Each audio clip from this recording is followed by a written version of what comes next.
Our bull case was that we would make $1.5 million in 5 years. That would have been 2027. There's still time. We still believe that will be right. Just look at how hard institutions are trying to get into Bitcoin. As a new type of asset, they need to think about it as a duty. When you hear the phrase new asset class, it means that these results are not very similar to those of other assets. Even more so now that stocks and bonds are more connected, you need something that isn't. Yes, without a doubt. Of course.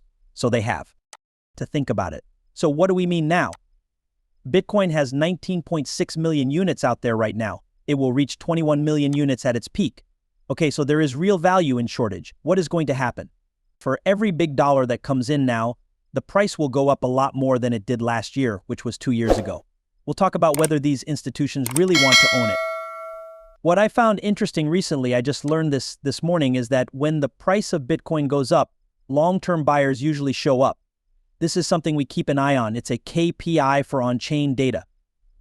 It also includes people or banks that haven't moved their Bitcoin in at least 155 days. Yes, well, after a nice price rise like the one we've seen in the last year, that tends to start going down. Like always, it did that, but it has changed its mind since then because we heard that GBTC sold some of its Bitcoin. It's been a while since those wallets were changed, right? That's now over, and it will go up again as the price rises. That's not common at all, and I think it's because long-term holders are asking themselves, why would I sell now when I know that all these institutions own nothing in this realm, in this new asset class? They have to think about it because it's a new asset class. Bitcoin is going to skyrocket to $2.5 million within the next few months. 3 years from now, the reason for projection is that it has become a unique asset class, which forces companies to move their investments to it.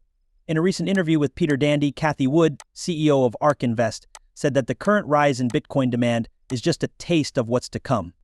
Wood, whose company is one of the ones that makes Bitcoin ETFs, says that big banks like Morgan Stanley still haven't added Bitcoin ETFs to their platforms, which makes it harder for a lot of buyers to get into the market. As more and more people participate in these ETFs, demand is sure to go through the roof. Also, Wood talks about how Bitcoin is one of a kind as a currency. Because it doesn't go up or down with stocks or bonds, it helps buyers diversify their portfolios. Modern portfolio theory stresses that combining assets that are not linked with each other can lead to higher returns without correspondingly higher risk. This possibility attracts both individual and big investors, which makes them turn to Bitcoin. Bitcoin's maximum limit is $21 million, so it looks like its value will only go up from here. The wirehouses that take over our customers, Morgan Stanley, UBS, Merrill Lynch at B of A, and Wells Fargo are all wirehouses that have advisors. None of them have accepted Bitcoin for use on their platform. That hasn't even taken place yet. Those people are our main clients. Wait until you see what happens. An explosion. Bitcoin, good job on your ETF. It's done really well. You're now third. Here David was going up against Goliath. We got a great win here.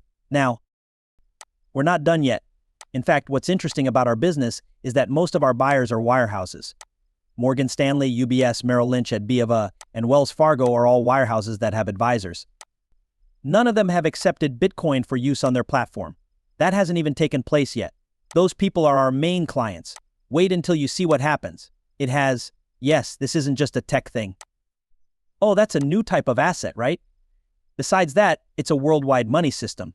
It is the world's first digital, decentralized, rules-based, and private meaning no government control money system.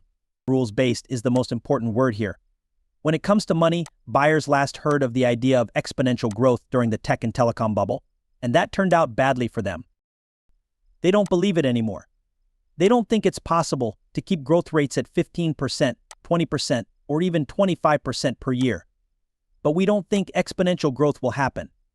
Instead, we think super exponential growth will happen as technologies come together. In 2017, Bitcoin was worth less than $1,000, and there was a fight between people who wanted to make Bitcoin the most valuable and people who wanted to focus on the Ethereum network. Chris Berniski, who you may know, was our first crypto researcher and then left to start Placeholder. He decided, you know what, let's get together at our office with people who support both Bitcoin and Ethereum, and we'll make some rules bill. Who was the grown-up in the room, set the tone for Ethereum. We talked about a lot of useful things, so I bought Ether right away. Because it was so clear that there is a place for both, I already had a lot of Bitcoin. Without a doubt, Bill is a smart adult in this area. Yes. So yes, the Ethereum network and Solana are very exciting to us. So they all did take on different parts. I love that there's a little fight. Competitors are always welcome as long as they don't cheat. Of course, we agree with Chris Berniski that decentralized banking is a good idea. In fact, we now call it the internet financial system. Yes, without a doubt. And getting rid of the middle guys between everything. Clear the wheels of sand. Yes, when we worked on the digital wallet, we said, okay, let's see how many steps it takes for a customer to pay a business. And that was 9 steps, with those 2 added. There are many more agents, but these were the most direct ones. Plus, that's a 2 to 4% tax on everything you buy, even if you use credit cards, middlemen, or something else. Think about that. By lowering that tax rate by a lot, more people will be able to get what they need.